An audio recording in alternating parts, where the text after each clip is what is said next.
Spencer Lewis here for the APC United Late Model Series presented by Grisdale Racing Products. That's a mouthful. Post-race at Flamboro Speedway, round 2 with our 11th place finisher tonight. Handsome Chris Mitchell. Handsome Chris, there were tempers flaring tonight. A lot of guys sort of lost their cool. You did not. Nope. You sort of weathered the storm, lost your power steering, and still came out with an 11th place finish. You got to be pretty happy about your first career trip to Flamboro. I don't think you'll find a racer in the province that's happy with 11th place. I mean, we'll take it, don't get me wrong, but I'm certainly not happy with it. I'm here to win. Everybody's here to win, and that's what it is. But 2 weeks in a row I've had mechanical stuff, which is goofy. I don't know, it's not like it's used equipment that's going bad. I just had a power steering pump quit on me and did the best we could with what we had. And I guess, like you say, we'll take it.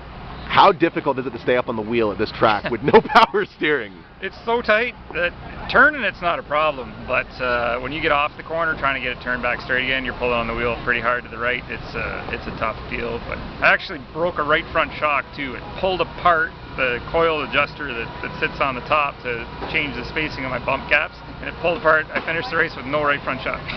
Now Flamboro sort of has this notorious reputation for being hard on equipment. Really and truly, the stuff that got torn up tonight, I don't know how much of it was the track's fault. I think a lot of it was, overzealous competitors, sort of guys racing for the same spot. Your first appearance here, do you feel as though the reputation is justified, or what do you think about Flamboro? It's okay. The outside is tough. It's a good facility. I'm glad that they have us, and it's decent. One more facility we can add to our schedule. It's a good deal. But on the outside, it's a tough thing to get started again. You get out there, you get shuffled back, and then if you are out there, the guy on the inside has to really be able to pinch it down tight. And some of the guys can rotate really well that have had some experience here.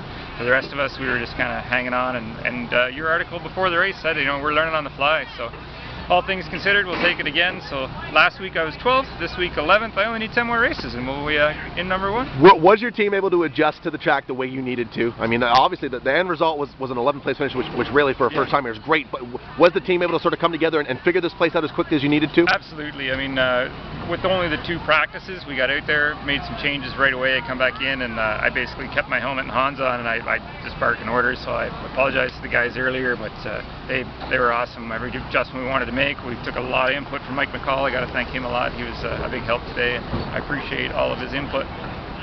Did this race, did the sort of the tempo and the rhythm of this race go the way you thought it would? Was it pretty much?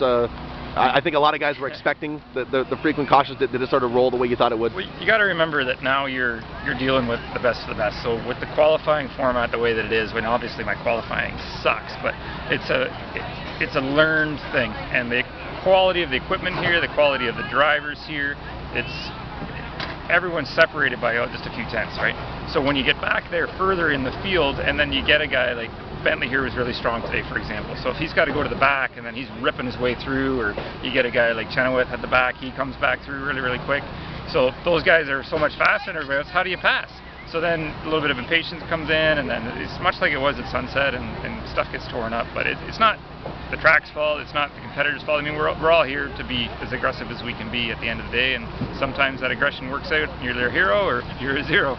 When you look at the big picture of how the first 2 races have gone, are you happy with the way things have played out for you? Well, I mean, it's just the way we started this interview. I mean, happy? No, I don't want to say, oh, I'm great, we finished 12th and 11th. I'd like to finish better than that. I think we can finish better than that. It just hasn't worked out for us yet, but we'll take it. We're on the map. Like you said, the first time we've been here, I guess I'm being maybe a little too hard on myself. Sunset hates me, so we hope to get back there. I'm actually looking forward to getting back there because our car was a lot better than what we showed there the last time. So each time I visit one of these places, we pick up, and I can't wait to get to Peterborough. Now we get to go to Delaware, a track that you have limited experience at, but you impressed when you went there last year. What's going to be the strategy entering that event in a few weeks? Everybody always laughs when I started out doing enduros and stuff, right? There were 250 laps of pure mayhem when I started doing those things. They were, 60 cars started them, and it's the save your equipment thing, right? Like, I went from basically 19th to 6th at one point in time in this race. I don't think I passed 3 cars to get there, right? So Delaware was the same deal, but at least I've seen the place before. I've turned some laps there. I messed up my qualifying there too, but hopefully we'll learn from that, and when we go back, we'll be pretty decent.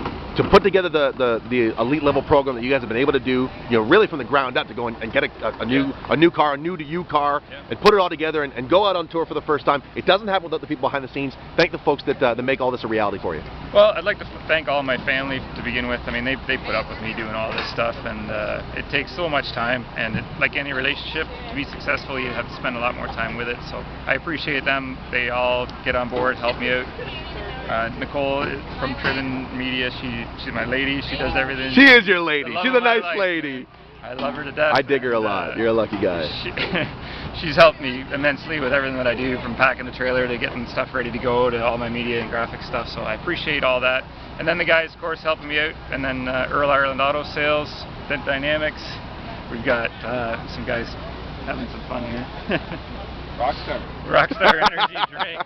SRP Electric. We've got some good guys on board. GTA was helping us out the other night. Appreciate Graham and everybody. Mike Rusher and the crew, Josh Grunt's in the crew, Stickman's helping us out this year. He's been a lot of help. I had the Lee's boys here today, so I appreciate everybody that comes and gives us a hand. You got like the best of the East, assembled. Yeah. You guys like the Bad News Bears of the east side of the province.